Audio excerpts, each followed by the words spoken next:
પણ એના માટે એક જ શબ્દ છે, પર દુખે ઉપકાર કરે તોય મન અભિમાન આણે. બીજાના દુઃખમાં એને કોઈને ઉપકાર કરે છતાં પણ એને મનમાંય ન લાવે એવા માણસો થવું આપણે. કોઈકની આપણે મદદ કરી હોય ને તો એ મદદને ભૂલી જાવી અને કોઈ આપણી મદદ કરી હોય એને જિંદગીભર યાદ રાખવી, તો તમે જીવનમાં દુઃખી નહીં થાવ કોઈ દિવસ. પણ ઉપાધિ એ વાતની છે કે તમે કોઈકની મદદ કરો એ તમને યાદ રહે છે, પણ તમને કોઈકે મદદ કરી હોય તો ભૂલી જવાય છે. હનુમાનજી મહારાજ સેવક છે અને એને સેવકનું અભિમાન નથી, પણ મારા સ્વામીનું અભિમાન છે કે મારા સ્વામી આ છે. પોતાના રામનું ગૌરવ છે ને. અસ અભિમાન જાઈ જનિ ભોરે, અસય અભિમાન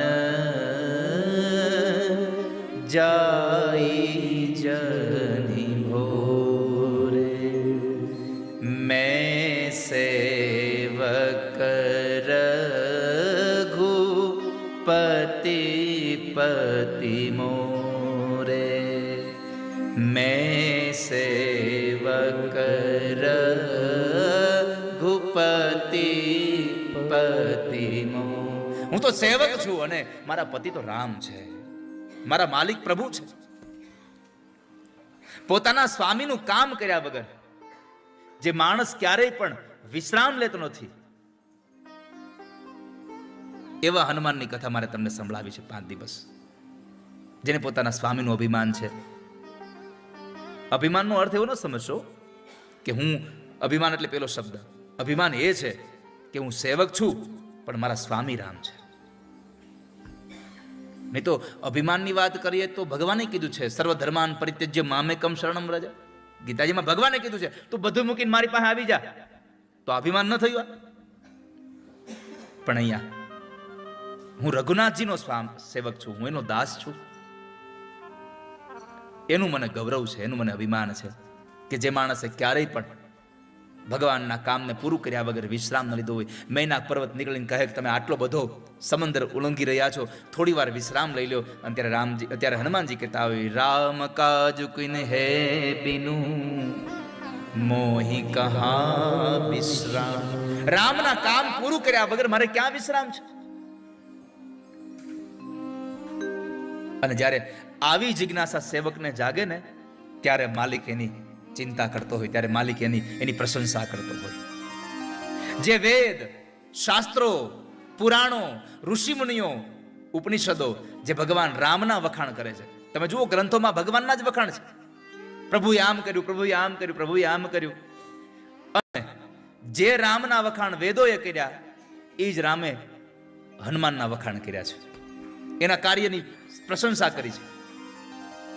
જ્યારે માં જાનકીને સમાચાર આપી અને હનુમાનજી પાછા આવે છે ત્યારે સ્વયં પરમાત્મા રામ બોલ્યા છે. અને વાલ્મીકી રામાયણ લખે છે, ઇદમ તુ મમ દીનસ્ય મનોભૂયઃ પ્રકર્ષતિ યદિ હાસ્ય પ્રિયાખ્યાતુર ન કુર્મી સદૃશમ પ્રિયમ. રામજીએ શું કીધું ખબર છે? હનુમાન, આ તને નવાજવા માટે, તારી પ્રશંસા કરવા માટે, તારી પુરસ્કાર દેવા માટે મારી પાસે કોઈ વસ્તુ જ નથી. આ સંસારમાં સૌથી કોઈ જો મોટા મોટો પુરસ્કાર હોય ને તો તમારું માન અને સન્માન છે. બીજાને પ્રેમ અને લાગણી આપો એનાથી મોટો પુરસ્કાર નથી આ સંસારમાં. આજ તને સન્માનવા માટે મારી પાસે કોઈ એવો પુરસ્કાર જ નથી, એનો અભાવ છે. એ મારા મનને આજે બહુ વેદના આપી રહી છે કે જેને મને આટલો પ્રિય સંવાદ સંભળાવ્યો કે એનું હું પ્રિય કોઈ કામ નથી કરી શકતો. હનુમાન, આ સમય તને દેવા માટે મારી પાસે બીજું કાંઈ નથી, એક કેવલ આલિંગન સિવાય. ભગવાન રામે હનુમાનને આલિંગન આપ્યું છે.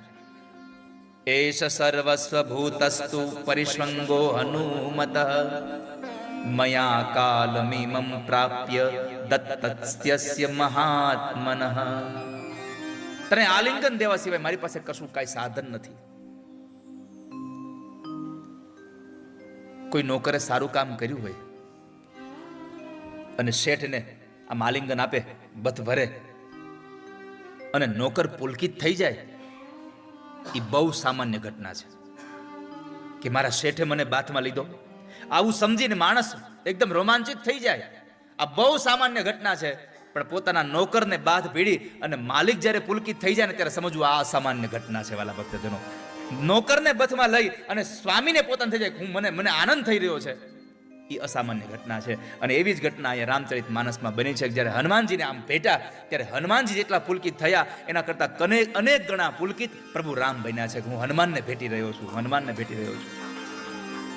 ઇત્યુક્ત્વા પ્રીતિ હષ્ટાંગો રામસ્તમ પરિશસ્વજે હનુમંતમ કૃતાત્માનમ કૃતકાર્યમ ઉપાગતમ. ભગવાને જ્યારે હનુમાનજીને પોતાના ગળે લગાવ્યા, પોતે પુલકિત થયા છે. પ્રભુ રામ પુલકિત બન્યા છે. આજે લંકામાં 2 ભક્તોની કથા કરી છે મારે તમને. આ શ્રીલંકામાં 2 ભક્તો છે. લંકા હતી ત્યારે 1 ભક્ત હતો, શ્રીલંકા થઈ પછી 2 ભક્ત થયા. અહીંયા ક્યાં ભક્ત નહીં?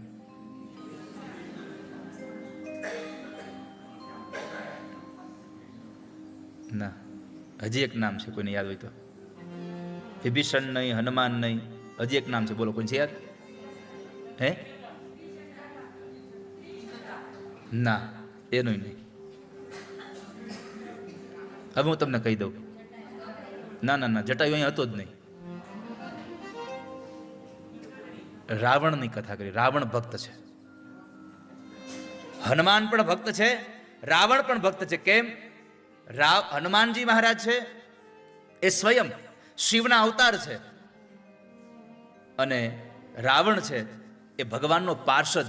જય અને વિજય જે છે એ ભગવાનના પાર્ષદ છે, ભગવાનના ભક્ત છે. આ તો કર્મને આધીન થઈને એ રાક્ષસ બન્યા છે. તો 2 ભક્તોની કથા મારે તમને શ્રીલંકામાં ગાવી છે, એક રાવણ અને એક હનુમાનજી મહારાજ. બંને ભક્તમાં તફાવત એટલો છે, એક સાત્વિક ભક્તિ કરે છે, એક તામસ ભક્તિ કરે છે. 3 પ્રકારની ભક્તિ હોય છે, સાત્વિક, રાજસ અને તામસ.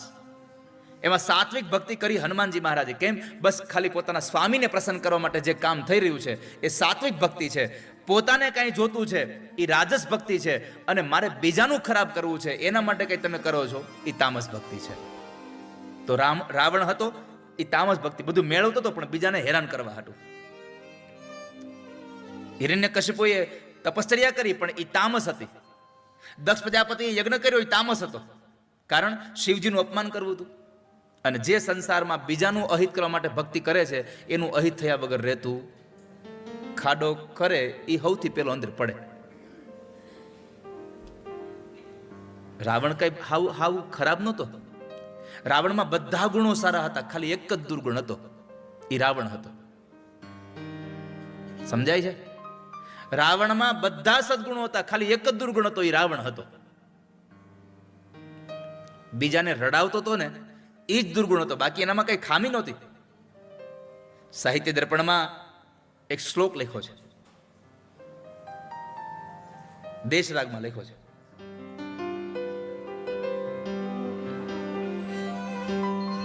ભલે આપણે વિદેશમાં છીએ પણ આપણે દેશમાં ગાઈએ.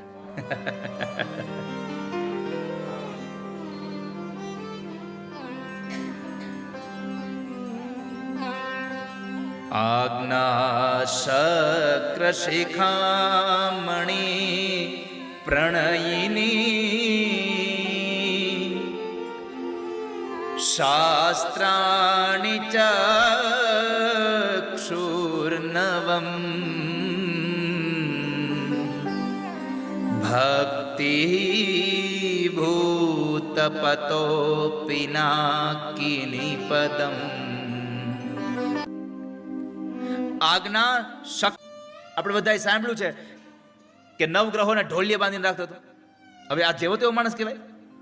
કેટલી મોટી ભક્તિ હોય ત્યારે થાય. આપણાથી આપણા આંગણામાં એક ગાય નથી બંધાતી અને 9 ગ્રહોને બાંધ્યા.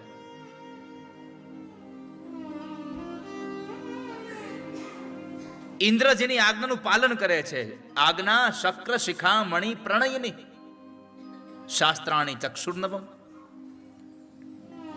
ઇન્દ્ર જેવો, ઇન્દ્ર એનાથી ડરતો હોય. બધા જ લોકો ઇન્દ્ર કેમ કરતા હોય અને ઇન્દ્ર જેમ રાવણ કેમ કરતો હોય. આટલું જેનું પ્રાધાન્ય છે, આટલો જેટલો મોટો માણસ છે. આખી દુનિયા કૃષ્ણ કેમ કરે અને કૃષ્ણ રાધા કેમ કરે, તો રાધા કેટલી મોટી છે, કેટલી મહાનતા છે રાધાની. પણ કારણ એ રાધાની મહાનતા કેમ વધી? તો કહે છે કે એને કઈ સત્કર્મ કર્યા છે, એને કઈ પુણ્ય કર્યા છે, એને કેવી તપસ્યા કરી હશે.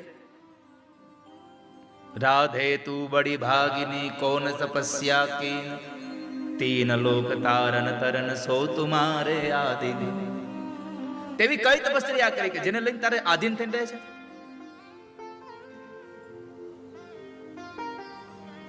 તો રાવણ એટલો મોટો માણસ છે કે ઇન્દ્ર એની આજ્ઞાનું પાલન કરે છે, એને આધીન થઈને, એને બાધીન થઈને રહે છે. એનું કારણ હતું રાવણ પાસે 3 આંખ હતી. હવે તમને શંકા જશે કે 3 આંખ તો કેવલ શંકરને જ છે, તો આને ત્રીજી આંખ કઈ આવી? 2 આંખ તો આપણે બધાને છે, પણ રાવણને ત્રીજી આંખ શાસ્ત્રની હતી. એની પાસે જે શાસ્ત્ર હતું, અત્યારનો કોઈ પણ બ્રાહ્મણ જ્યારે જ્યોતિષ કરવા બેસે ત્યારે રાવણનું જ્યોતિષ એવું હતું ને ગુરુજી. રાવણ એટલો સારો જ્યોતિષી હતો.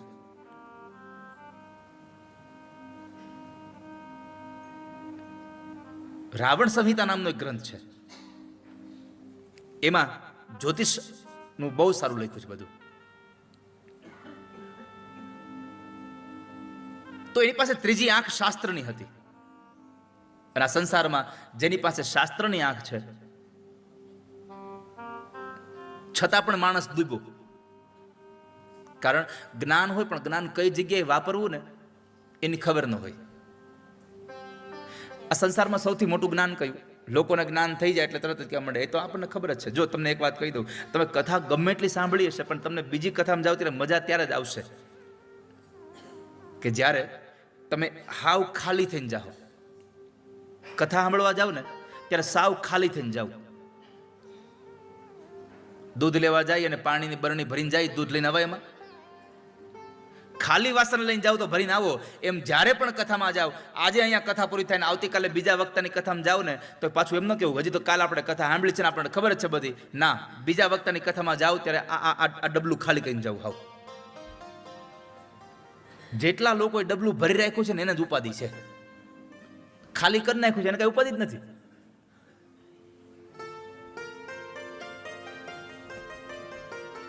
જ્ઞાનની વ્યાખ્યા છે, ગુરુજી બેઠા છે, જ્ઞાનની વ્યાખ્યા એ છે કે જે તમને કઈ ખબર જ નથી, આવી સમજણ થઈ જાય ને તો સમજવું આ મોટું જ્ઞાન છે આ સંસારનું. પણ આપણને તો બે વાક્ય ખબર પડી જાય કે આનું આમ થાય, ત્યાં તો આપણને એમ થાય છે ઓહો બધું મને જ ખબર છે. અને જ્ઞાનની સૌથી મોટી ભાષા એ છે, બીજાને ઊભા કરે એ જ્ઞાન છે, બીજાને પછાડવા માટે જે છે એ માત્ર જાણકારી છે તમારી પાસે. જ્ઞાન એ છે બીજાને હસતો કરે. નહીં તો ઘણી વખત જ્ઞાનનો ઉપયોગ એવી રીતે થાય, સામેને કસોટી કરીને સામેવાળાને રોવરાવા હાટું કસોટી કરે, અને એને જ્ઞાન પાછા કે મારી પાસે જ્ઞાન છે એટલે કસોટી કરી. કસોટી જ્ઞાન છે એ કસોટી કરતું નથી, કસોટીમાંથી પાર કરે એ મોટું જ્ઞાન છે આ સંસારનું. તો એની પાસે ત્રીજી આંખ હતી શાસ્ત્રની. પછી કહ્યું ભક્તિ ભૂત પતો પિનાકિની પદમ. ભક્ત હતો, શિવજીનો પરમ ભક્ત હતો. આના જેવો ભગવાનનો કોઈ ભક્ત નહીં હોય. અને ઈ રાવણે જયારે ભગવાનને પ્રસન્ન કરવા માટે જયારે તાંડવ લખ્યું, રાવણ તાંડવ ગાતો હોય તો આખું ધ્રુજે બધું. જટાટવી ગલજ્વલ પ્રવાહ પાવિત સ્થલે. ગુરુજી આ તાંડવ ઉપરથી આપણને ખબર પડે કે ભીણો તો બહુ હશે. કારણ કે એને સંસ્કૃત કેટલું વાપર્યું છે એમાં, અને એનું સંસ્કૃત એનું તાંડવ જેને હરખું રીતે આવડે એને સમજવું આને બરાબર થોડીક વિદ્યા આવડી છે કઈ નથી, એમાં તો ગોટે ચડી.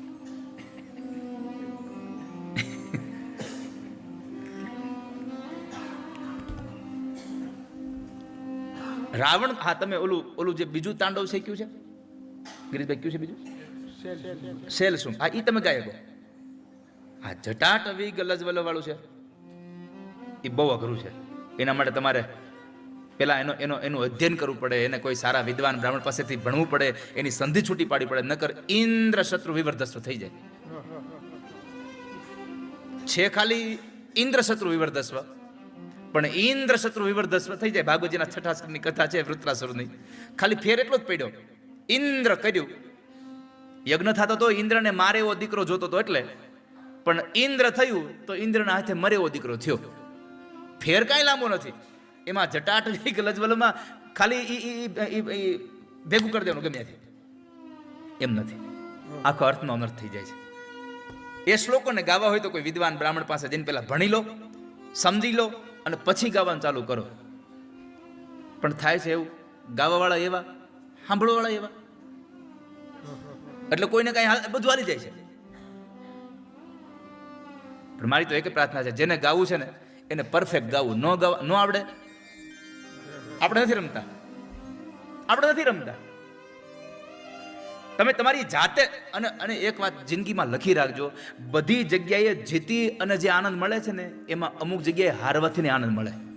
અમુક જગ્યાએ હારી જવાની મજા છે, બહુ બધી જીતવાની મજા છે, પણ અમુક જગ્યાએ હારવાની મજા છે. અને હારવામાં જે આનંદ મળે એ જીતવામાં નથી મળતો. ક્યાંક સ્વીકાર લેવે કે આ મારું કામ નથી. અને જ્યારે તમે સ્વીકાર લેશો ને કે આ મારું કામ નથી, ત્યારે તમારી મોટાઈ વધી જશે કે ભાઈ સ્વીકાર તો થયો. નહીં તો દુનિયામાં સ્વીકાર ન થતો કોઈ માણસ. ભૂલ કર્યા પછી ના આમ જ હોય, આવું નહીં. તો ભગવાન શિવનો પરમ ભક્ત હતો, જ્ઞાની હતો. ભક્તિ ભૂત પતો પિનાકિની પદમ, અને વળી પાછો લંકેતિ ભવ્યાપુરી,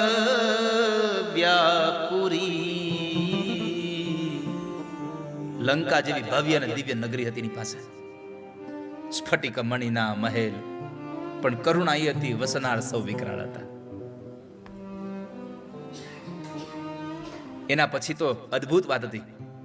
ઉત્પત્તિ દ્રુહિણાન વયે ચ તદહો, સારામાં સારા કુળમાં ઉત્પન્ન થયો હતો, બ્રહ્માના વંશમાં ઉત્પન્ન થયો છે. સંસારમાં 3 વસ્તુ કેવલ પ્રભુની કૃપા હોય તમને મળે. એક સારા કુળમાં જન્મ, એક સારી તમારી કીર્તિ, અને એક સારું કાંચન. પૈસો બધા પાસે હોય, સોનું બધા પાસે હોય, પણ બધું સારું જેવું ન હોય. રાવણ પાસે 3 હતું. બ્રહ્માનું કુળ હતું, પુલત્સના દીકરા હતા, જેની માં કૈકસી છે, એના દીકરો બન્યો છે. આ બધું રાવણ પાસે હતું. આ લંકામાં એટલી બધી ભવ્યતા, એટલી બધી દિવ્યતા, એટલી બધી સંપત્તિ, કીર્તિ એટલી હતી એ રાવણની. પણ સૌથી મેં તમને કહ્યું ને એમ એક જ વાત હતી, એના દુર્ગુણ એક જ તો, એ રાવણ હતો. રાવણ પાસે બધું હતું, પણ રાવણ પાસે રાવણ હતો ને એટલે બધાનો મહિમા ઘટી ગયો હતો એની પાસે.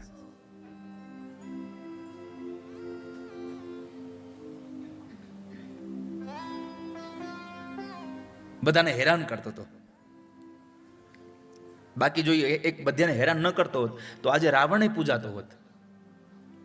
તો ઘણા તો રાવણને ગુરુ માનીને એને મંદિર બનાવ્યા હોત, જો એને હેરાન ન કર્યા હોત તો. આ સમજાય તમને? આખું ભાણું, અથવા તો તમે સરસ મજાનો દૂધપાક ખાધા પછી એક નાનો એવો ખાલી મૂળો ખવાઈ જાય ને એટલે પછી ઓટકાર તમને મૂળાનો જ આવે. એમ તમારી પાસે ગમે તેટલી સંપત્તિ હોય, ગમે તેટલી કીર્તિ હોય, ગમે એટલું કુળ સારું હોય, પણ તમારો એક દુર્ગુણ હોય એટલે સમાજને તમારો દુર્ગુણ જ દેખાય છે. આ સંસારને દુર્ગુણ જોવાની ઈચ્છા છે બહુ. નકર રાવણ જેવો ભક્ત જ નહોતો આ સંસારમાં કોઈ. સ્વયં ભગવાન મહાદેવ કહેતા હોય કે રાવણ તમે મારા ઘરનું વાસ્તુ કરવા આવો, તો કઈ નાની વાત છે? સ્વયં ભગવાન શિવ કહે છે કે તું મારા ઘરનું. અરે મેં કથા સાંભળી છે કે ભગવાન રામ જ્યારે સમુદ્રની પૂજા કરવી હતી ત્યારે રાવણને બોલાવ્યો છે પૂજા કરવા. વિમાન લઈને આવ્યો છે. આનાથી બીજો કોણ માણસ આવો? બધું હતું એની પાસે, પણ એક હારે રાવણ હતો, એટલે આ સંસારમાં એની પૂજા ન થઈ.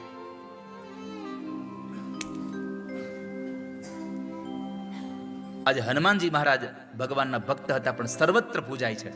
આ દુનિયામાં કોઈ ગામ એવા છે જ્યાં શિવાલય નહીં હોય, કોઈ ગામ એવા છે જ્યાં રામજી મંદિર નહીં હોય, કોઈ ગામ એવા છે જ્યાં રાધાકૃષ્ણ મંદિર નહીં હોય, પણ એક ગામ એવું નહીં જ્યાં હનુમાન નહીં બેઠો હોય. ભગવાન હનુમાનજી બધા જ ગામો બેઠા છે. આ દુનિયાના બધા સંપ્રદાયના લોકો અલગ અલગ ભગવાનને માને, પણ કોઈ એવો માણસ નહીં જે ભગવાન હનુમાનને નહીં માનતો. બધા હનુમાનને માને.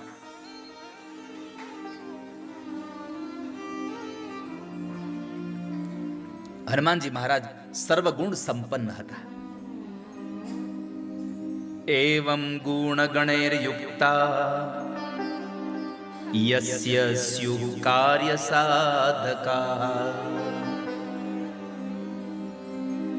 જે પોતાના સ્વામીનું કાર્ય સાધવામાં આટલો ઉત્તમ હોય, આવું ઉત્તમ દૂત, કામના સફળતાની ચિંતા ન કરવી પડે. જેનો દૂત જ સારો હોય, ભગવાન જેવા ભગવાન દૂત બનીને આવ્યા, તે નિષ્ફળ ગયા. હનુમાનજી નિષ્ફળ ન ગયા ક્યાંય. પાંડવોના દૂત બનીને ભગવાન આવ્યા હતા, એ દુર્યોધનને ન સમજાવી શક્યા. એક વાનર રામજીને સમજાઈ ગયો. ક્યારે? સુગ્રીવ માટે જયારે આવ્યો નીચે હનુમાનજી મહારાજ, પહેલી મુલાકાત ગોઠવાઈ ગઈ, અને એ મુલાકાતમાં એને સુગ્રીવ પ્રત્યેની એટલી વાતો રજૂ કરી, ભગવાન વાતો સાંભળી, અને અંતે સુગ્રીવ સાથે મુલાકાત મિલન થઈ ગયું, એની વચ્ચે સંધિ જોડાઈ ગઈ. આ દૂત એવો હતો કે જેને સુગ્રીવની મુલાકાત, સુગ્રીવનું ભાઈબંધી ભગવાન હારે ગોઠવી દીધી. નહીં તો ભગવાન પણ દૂત બનીને આવ્યા હતા, તો દુર્યોધન ન સમજ્યો. ભગવાન એમાં ભગવાન નહોતા સફળ થયા, ન સમજાવી શકાય એને. તો જેનો દૂત સારો હોય, એના માલિકને એની ચિંતા ન હોય કોઈ દિવસ. એના કામ કોઈ અધૂરાય ન રહે. ભગવાને સર્વગુણ સંપન્ન કીધા. કારણ પરમાત્માએ શું જોઈને કીધું? તો વાલ્મીકી રામાયણ લખે છે, ન મુખે નેત્રયોશ્ચાપી લલાટે ચ ભ્રુવોસ્તથા અન્યેષ્વપી ચ સર્વેષુ દોષઃ સંવિદિતઃ ક્વચિત. બધા લોકો આપણે મંદિરમાં જઈએ તો આપણે ભગવાનના મોઢા સામું જોઈએ, આમ ભગવાનની આંખો જોઈએ, ભગવાનના હોઠ, ભગવાનના ઘરેણા, ભગવાનના પગ જોઈએ. આ સંસારનો દરેક જીવ ભગવાનના ચહેરા સામું જોવે છે, અને પરમાત્માએ પોતાના દૂત હનુમાનના ચહેરા સામું જોયું.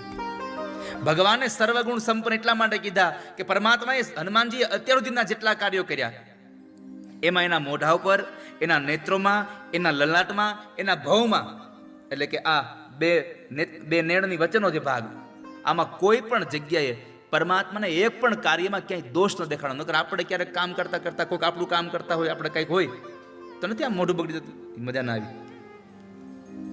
આંખોનો ભાવ બદલી જાય, નિગાહે કहीं ઓર, નિશાના કहीं ઓર, આવું થતું હોય. નિશાન ક્યાં કોઈને, આંખો આપણી વિધે હોય. આ દોષ છે. રામે કહ્યું, ન મુખે નેત્રયોશ્ચાપી લલાટે ચ ભ્રુવોસ્તથા. મેં તારા મોઢામાં, તારા નેત્રમાં, તારા લલાટમાં કે તારી ભોમાં ક્યાંય પણ મને કોઈ પણ પ્રકારનો દોષ પ્રગટ થયો હોય એવું ક્યાંય મને જોવા નથી મળ્યું. એટલે કહું છું હનુમાન, તું સર્વગુણ સંપન્ન છો મારા માટે. ભગવાન પાસે ઉત્તમ દૂત હતા એટલે કાર્યની સિદ્ધિ થઈ છે. તમારી હારે જે માણસો હોય છે ને, તમે જેટલા મહત્વના છો ને એટલા તમારી હારે હોત મહત્વના છો. હા, હું ક્યારેક અહીંથી કોઈ પણ વસ્તુ પ્રસ્તુત કરવામાં સફળ થઈ જાઉં, એમાં મારી એકલાની સફળતા નથી, મારી હારે આ બધા જોડાઈ જાય છે એટલા માટે સફળતા થાય છે. બાકી આ લોકો જો અલગ ભાગે તો સફળતા ન થાય. એ આ બધા લોકો સાથે જોડાઈ જાય છે, એ પોતાના કામની સારી અહીંયા પ્રેરણાથી આવે છે, એટલા માટે મારું કામ સારું થઈ જાય છે. એમ ભગવાન રામ કહે છે કે મારી પાસે હનુમાન જેવો દૂત છે, એટલા માટે મારું કાર્ય બધું સંપન્ન થઈ રહ્યું છે. જો યોગ્ય વાહક ન હોય ને તો માલિકની કાંઈ પ્રશંસા વધે નહીં. રામકૃષ્ણ પરમહંસજી પાસે જ્ઞાન બહુ હતું, પણ જો વિવેકાનંદજીને મળ્યા ન હોત તો રામકૃષ્ણ કોઈ ઓળખતું જ ન હોત. કારણ કે તો એક જગ્યાએ બેઠા હતા, એ ક્યાંય જતા જ નહોતા ક્યાંય. એ તો એક જગ્યાએ બેસીને આસન લગાવીને બેસતા હતા ને બધે પોતાનું ધ્યાન કરતા હતા, પોતાની સમાધિ, પોતાની ભક્તિ કરતા હતા. પણ એને વિવેકાનંદ જેવો શિષ્ય મળી ગયો, એનો દૂત મળી ગયો, એટલે એની રામકૃષ્ણ પરમહંસનું જે જ્ઞાન હતું એ ઘેરે ઘેરે પહોંચાડ્યું. રામકૃષ્ણ પરમહંસને ઓળખતા થયા કેમ? એનો દૂત વિવેકાનંદજી મળ્યા. રામજીને ઓળખતા થયા કેમ? તો કહે છે એનો દૂત હનુમાનજી મળ્યા છે એટલા માટે. ચાણક્ય પાસે ચંદ્રગુપ્ત મૌર્ય ન હોત તો ચાણક્યને કોઈ ઓળખતું નહોતા. કોણ ઓળખત એને? એની વિદ્યાઓ અને ચાણક્ય નીતિને આ ચંદ્રગુપ્ત મૌર્યના હિસાબે આપણા સુધી પહોંચી. શિવાજીને આજે આટલા બધા ઓળખીએ છીએ એનું મૂળ કારણ એ છે, કાંઢાણાનો એક કિલ્લો હતો, કાંઢાણા કિલ્લો, અને એને જીતવાની વાત એના જ સેનાપતિ તાનાજી કરીને એક સેનાપતિ હતા. તાનાજીએ કહ્યું કે મહારાજ આપણે આ કિલ્લો જીતવો જોઈએ. તો શિવાજી કહ્યું હાલો જઈએ. કીધું તમારે શું જરૂર છે, હું જાઉં છું ને. મૃત્યુ પામ્યા. અને પછી શિવાજીએ એ જે કાંઢાણા કિલ્લો હતો એને નામ આપ્યું છે સિંહગઢ. અને શિવાજી એક વાક્ય બોલ્યા હતા, ગઢ આલા સિંહ ગેલા. આ ગઢ તો આવ્યો પણ મારો સિંહ તાનાજી વયો ગયો. જો તાનાજી ન હોત તો સિંહને આ ગઢને લીધે આજે આપણે શિવાજીને ન ઓળખતા હોત. તમારી હારે કોણ છે એનાથી બહુ મહત્તા તમારી ઊભી થાય છે. તો હનુમાનજીને રામ મળ્યા અને રામને હનુમાન મળ્યા. હનુમાન નામ શું કામ પડ્યું? નામનો મહિમા છે.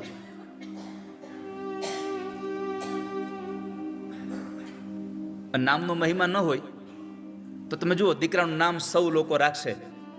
આ મારો કનૈયો છે, કનૈયો બધા નામ રાખશે. કોઈ દી કોઈ રાખ્યું કંસ? એક નામ બતાવો, લ્યો મને કંસ. એક નામ રાવણ બતાવો. આ મારો રામ છે. નામનો મહિમા છે. હનુમાન નામ શું કામ છે? નામમાં શું રાખ્યું છે? આવું શેક્સપિયરે લખ્યું છે, what is there in name. નામમાં શું ભર્યું છે? પણ નામમાં છે એ ક્યાંય નથી. કારણ જ્યારે જ્યારે ભગવાન, આપણે સંસારનો માણસ, સંસારનો જીવ દુઃખી થાય ત્યારે ભગવાનને યાદ કરે છે, અને ભગવાન જ્યારે દુઃખી થાય છે, ભગવાન જ્યારે આપત્તિમાં આવે છે ત્યારે ભગવાનના નામને લેવાય છે. ભાગવતજીમાં કથા છે કે જ્યારે પૂતના આવી ત્યારે પૂતનાની ઉપર, પૂતનાએ ભગવાન ઉપર જ્યારે ભગવાનને ઝેર પીવડાવ્યું પછી મા એને લઈ આવ્યા ભગવાનને, પછી માએ પૂતના કવચ ગાયું છે, ઇન્દ્રિયાણી ઋષિકેશ. તારા ઇન્દ્રિયોની રક્ષા ભગવાન ઋષિકેશ કરે, તારા મનની રક્ષા ભગવાન નારાયણ કરે, તારા ચિત્તની ભગવાન કૃષ્ણ ગર્ભ, તારા ચિત્તની, તારા બુદ્ધિની રક્ષા કરે. એમ ભગવાનના નામો લીધા છે. જ્યારે ભગવાન આપત્તિના સમયમાં આવ્યા તો એનું નામ લીધું છે. અમુક અમુક નામ આવે ને ત્યાં આપણા ચરિત્રો યાદ આવી જાય. તમે કોઈ કંસને જોયો છે? હાલો, કંસને જોયો? કંસને ન જોયો ને? તો કંસ બોલે તો શું થાય? તમને ખબર પડી જાય કે કંસ એટલે બધાને હેરાન કરવા વાળો. બાલકૃષ્ણ નામ બોલાય ત્યાં, કોઈએ કૃષ્ણ જોયા નથી પણ બાલકૃષ્ણ નામ બોલાય ત્યાં આપણી સામે એક માથા ઉપર અંબોડો વાળ્યો હોય, સરસ મજાનું પિતાંબર પહેર્યું હોય, ગળામાં માળા પહેરી હોય, માથામાં મોરપીંછ નાખ્યું હોય, અને એ કોઈકના ઘરનું માખણ ચોરીને ખાતા હોય, એ કૃષ્ણ આપણને દેખાય જાય. એના બધા ચરિત્રો આપણને યાદ આવી જાય. કોઈ નામ લેવાથી જેના ચરિત્રો યાદ આવી જાય એટલે નામનો મહિમા છે આ સંસારમાં. તો હનુમાન શબ્દનો અર્થ શું? હનુ શબ્દનો અર્થ છે દાઢી. તો દાઢી તો બધાયને છે, તો આપણને કોઈ હનુમાન ન કીધા. દાઢી જ આપણી છે ને, તો હનુમાન આપણને ન કીધા કોઈએ. તો અહીંયા વિશેષ વાત છે કે હનુમાન શું કામે? તો શાસ્ત્રની ભાષામાં હનુ ધાતુ ઉપરથી નામ પડ્યું છે હનુમાન. યો હંતી પરાન નાશયતી શક્તિમાન અસ્તિ સહ હનુમાન. હનનો અર્થ છે મારણ કરતા. પણ જેની ડાબા ભાગની દાઢી તૂટી ગઈ અને પછી ઇન્દ્રએ કહ્યું કે એનું પરાક્રમ આટલું મોટું છે, દાઢી તૂટી ગઈ છે, પણ આજથી એ હનુમાન તરીકે ઓળખાશે. ઇન્દ્રના વજ્રથી જેની દાઢી તૂટી ગઈ એનું નામ છે હનુમાન. પછી તો દેવતાઓએ પોતાની બધી જ શક્તિઓ એને આપી છે. તો અહીંયા નામનો મહિમા બતાવ્યો. તો એ હનુમાનના એ કથા આપણે લઈને અહીંયા આવ્યા છીએ. એ હનુમાન ચરિત્રની કથા આપણે સાંભળવા માટે શ્રીલંકામાં આવ્યા છીએ. તો એ હનુમાન આપણા જીવનમાં ક્યાં ઉપયોગી છે? માન તો ક્યાંય ઉપયોગી નથી, હનુમાન ઉપયોગી છે. ગુરુજી જેટલા શબ્દોની પાછળ માન આવે ને એ હેરાન કરી દે.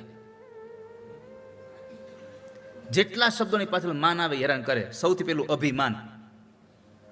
જેને આવ્યું જોઈ લો તમે, જડા મૂળ કાઢ્યું એનું, જેને એને આવ્યું પાછળ માન. હનુમાન હવામાન સારું હોય તો ઠીક છે, બગડે તો પોથયાત્રા ઉભી રહી જાય. વરસાદ છે કેમ જવો, તરત બદલી જાય. અને અહીંયા તો નક્કી જ નહીં, કઈ વરસાદ આવી જાય, કઈ તડકો આવે. હવામાન, મહેમાન ટાણે આવે ને ટાણે વૈયા જાય તો વાંધો ન આવે, પણ પછી અમુક મહેમાન હોય તો લપ પગે ચોટે. એકવાર એક ભાઈના ઘરે એનો મિત્ર આવતો હતો. આમ દૂરથી જોઈ ગયા આવડો હાડો લપડો આવે છે, જાહેર નહીં કોઈ રીતે. એટલે એના ઘરવાળાને કીધું, સાંભળ જલ્દી મને 2 ગોદડા આપી દે, 1 બ્લેન્કેટ આપી દે. કેમ? હું ઓઠીને હોઈ જાઉં છું અને મારો મિત્ર આવે છે ને કહેજે કે તમારા ભાઈને મજા હતી એટલે એ સૂઈ ગયા છે, એને તાવ આવે છે, બહુ ઠંડી લાગે છે, નકરી જાહે નહીં અહીંથી. સારું, 2 ગોદડા અને 1 બ્લેન્કેટ ઓઢાડીને સૂઈ ગયો. મિત્રએ આવીને કીધું કે ભાભી મારા ભાઈ છે પણ એને બહુ તાવ આવ્યો છે ને એટલે એ અત્યારે એને ઠંડી લાગે છે એટલે સૂતા છે. મારા ભાઈને તાવ આવ્યો છે? અરે રે, તો તમારે રોકાવું પડશે, ક્યાંક દવાખાને લઈ જવા પડે તો. તે તો રોકાણો. એ બહાર સોફામાં બેઠો. થોડી વાર થઈ એટલે પત્ની ઘરમાં ગયા એટલે ઓલા પૂછ્યું ધીમેથી, બોલો. એ કે એને તમને કીધું તાવ આવે તો રોકાણો. કે મારા ભાઈને કદાચ ત્યાં વધારે તાવ આવે ને દવાખાને લઈ જવા પડે, તમે એકલા શું કરો? એ રોકાણો છે. અરે રે. થોડીક વાર થઈ, પત્ની ઘરમાં કામ કરતા હતા. પૂછ્યું મારા ભાઈને કઈ રાહત? તો કે ના હજી એમ જ છે, એને શરીર બહુ દુખે છે. તે બરાબર પત્ની ઘરમાં ગયા અને ખોટે ખોટું કીધું કે તાવ બહુ ચડ્યો છે એટલે પગ દાબો મારા. એટલે પત્ની પગ દબાવતા હતા. તે ઓલો ભાઈ અંદર આવ્યો, મિત્ર, બોલતા ને હુવા દો. ભાભી તમે ઘરનું કામ કરો, પગ હું દબાવું, લાવો. પગ ઈ દબાવતો હતો. કલાક 2 કલાક ગઈ, પગ દબાવવાનું ચાલુ છે. ઓલા અંદર ગોદડામાંથી પૂછ્યું, ઓલી લપ ગઈ? ઓલી લપ ગઈ કે હજી રોકાણી? તે ઓલા પગ દબાવતા દબાવતા જવાબ, હવે તો પગે ચોટી છે. કે હવે પગે વળગી છે. એ મહેમાન ટાણે આવીને ટાણે વૈયા જાય તો બરાબર છે, નકર મહેમાન મેની જેમ આવે ને વૈયા જાય ને તો બરાબર. તો માન શબ્દ એમાં પાછળ આવ્યો, ઈ હેરાન કરે. સન્માન થાય ત્યારે બહુ ગમે, પાછું અપમાન તો હેરાન કરે. સન્માન થાય, તમને આજે સોફામાં બેહવા મળે અને કાલ તમને પાછળ ખુરશીમાં બેહવા મળે એટલે પછી મજા ન આવે. હા, તો સન્માન, અપમાન, હવામાન, મહેમાન, અભિમાન એ તાપમાન હવામાનમાં આવી જાય. હાલો પછી આગળ હવે વિમાન. વિમાન જો બરાબર આમ સ્થિર હાલ્યું જાય ને બરાબર મસ્ત મજાનું લેન્ડિંગ થઈ જાય તો બરાબર છે. બાકી ઉપર જ ખામી આવી જાય પછી લેન્ડિંગ ટાઈમ હોય જ નહીં. તો 3 વસ્તુ એકારે મળે. કેટલું મળે? વિમાનમાં કંઈક ખામી આવે ને એ બરાબર પ્રોપર લેન્ડિંગ ન થાય એટલે 3 વસ્તુ એકારે મળે: મૃત્યુ, અગ્નિ સંસ્કાર અને અસ્થિ વિસર્જન. બધું એકારે. આ વિમાન, આ જેટલા શબ્દોની પાછળ માન આવે એ બધા હેરાન કરી જાય. એક આપણો હનુમાન એવો છે જે તમને હેરાન ન કરે. એક હનુમાન એવો છે. તો આવા હનુમાનજીની